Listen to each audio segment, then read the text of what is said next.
어떤 일을 할 때 우리가 들이는 노력에 대해서 우리가 기대하고 있는 건 최소의 노력으로 최대의 성과를 이루는 거죠. 근데 이런 바램들은 노력한 만큼 얻을 수 있다는 사회적 통념에 어떻게 보면 반하는 내용이죠. 근데 우리가 간과하고 있는 사실이 하나 있습니다. 노력한 만큼 얻는다라는 명제에는 전제가 있어요. 노력에 대한 성과의 수준이 항상 일정해야 된다는 전제가 있습니다. 즉 최고의 집중 상태를 끊임없이 유지한 상태일 때의 노력을 말하죠. 하지만 실제로 그러지 못하죠. 우리는 로봇이 아닌 사람이니까. 그래서 앞서의 전제를 무시하고 실시한 노력들은 엄청난 비효율을 초래하는 경우들이 있습니다. 이를테면 공부를 한다고 하면서 멍하니 책상 앞에서 시간만 죽인다든지, 혹은 근육을 키우기 위해서 운동을 하는데 운동이 아닌 노동을 한다든지, 혹은 내가 굉장히 바쁘게 뭔가를 열심히 하지만 정작 보면 이뤄놓은 것은 하나도 없는 그런 결과를 초래하게 되죠.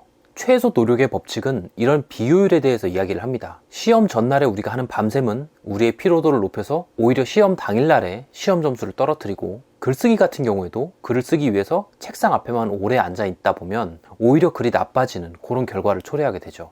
우리는 기대 이상의 성과를 위해서는 기대 이상의 노력을 들여야 한다 라고 생각을 하지만, 저자는 오히려 그러한 생각이 이를 그르친다라고 이야기를 합니다. 과한 노력보다는 적당한 노력이 최대의 효율과 성과를 내는 최적점이라고 이야기를 하는 거죠. 그래서 이 책에서 말하고자 하는 최소의 노력을 통해서 최대의 성과를 내는 방법은 여러 가지가 있는데, 제가 좀 유용해 보이는 것들로만 추려서 카테고리를 크게 3개로 나눠봤습니다. 고민과 계획, 그리고 실행. 첫 번째 고민 부분을 먼저 보자면, 이런 가성비 좋은 노력을 하기 위해서 우리가 반드시 해야 하는 고민 중에 하나는 우리의 목표를 달성할 가장 쉬운 길을 찾는 겁니다. 가장 쉬운 길이요. 이를테면 내가 어떤 새로운 장비를 얻게 돼서 그 장비를 사용할 일이 있다고 한다면, 어떤 사람들은 구글에다가 매뉴얼을 검색할 거고, 어떤 사람들은 유튜브에다가 장비 사용법을 검색해 볼 거고, 어떤 사람들은 그 장비를 사용할 줄 아는 사람에게 직접 전화해서 물어보겠죠. 어떤 방법이 가장 효율적일지는 모르겠으나 중요한 건 이런 겁니다. 여러 가지 방법들 중에 더 쉽고 더 효율적인 방법이 있다는 거죠. 그리고 우리가 우리에게 맞는 가장 쉬운 방법을 찾았다면 그 다음에 해야 될 고민은 목표를 달성하기 위해 필요한 과정들을 최대한 축소하는 겁니다. 저는 이런 실행 단계 최소화에 대한 내용을 읽을 때 가장 먼저 이 생각이 났어요. 우리가 흔히 인터넷에서 사용하는 결제 시스템. 지금은 인터넷에 굉장히 많은 결제 시스템이 있습니다. 무통장 입금, 신용카드, 내통장 결제, 네이버 페이 등등요. 그 중에서 많은 사람들이 카카오페이나 네이버 페이를 많이 사용하죠. 왜 사람들이 일반 카드 결제 시스템보다 네이버 페이나 카카오페이를 사용할까요? 저 같은 경우에는 네이버 페이나 카카오페이의 결제 절차가 간소화되어 있기 때문에 사용을 합니다. 한마디로 군더더기가 없는 거죠. 일반 카드 결제에서 필요로 하는 보안 프로그램 설치, 혹은 공인인증서 인증 같은 불필요한 절차들이 없기 때문에 사용을 하는 거죠.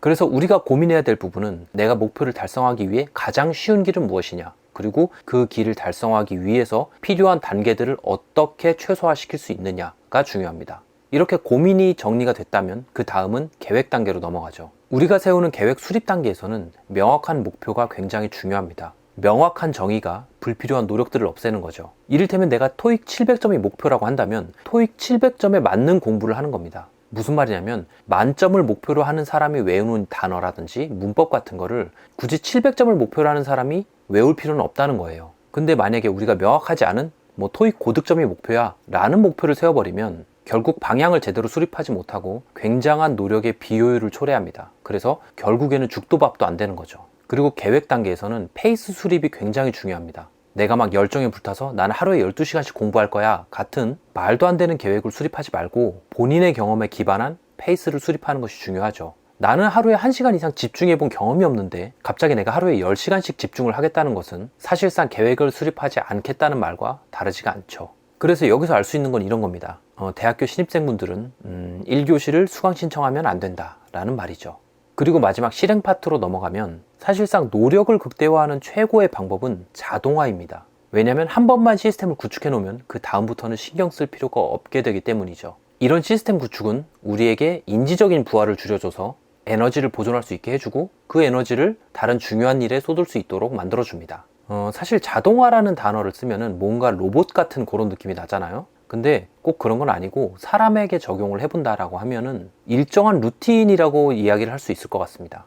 일하는 것으로 친다라고 하면은 반복 작업을 하기 수월하게 엑셀 수식을 만들어 놓는다든지, 혹은 인간관계를 위해서는 정기적인 모임을 만들거나, 혹은 나에게 필요한 생필품을 구매할 때 특정 날에 특정 제품군을 몰아서 구매하는 그런 루틴들도 다 자동화에 포함이 되는 거죠. 이렇게 앞서 말씀드린 고민, 계획, 실행 부분에 있어서 효과적인 팁들을 사용하면 우리가 어떤 일을 할 때 최소의 노력으로 최대의 성과를 뽑아낼 수가 있게 되는 거죠. 그리고 마지막으로 최소의 노력으로 최대의 성과를 뽑아낼 수 있는 가장 좋은 활동은 배움입니다.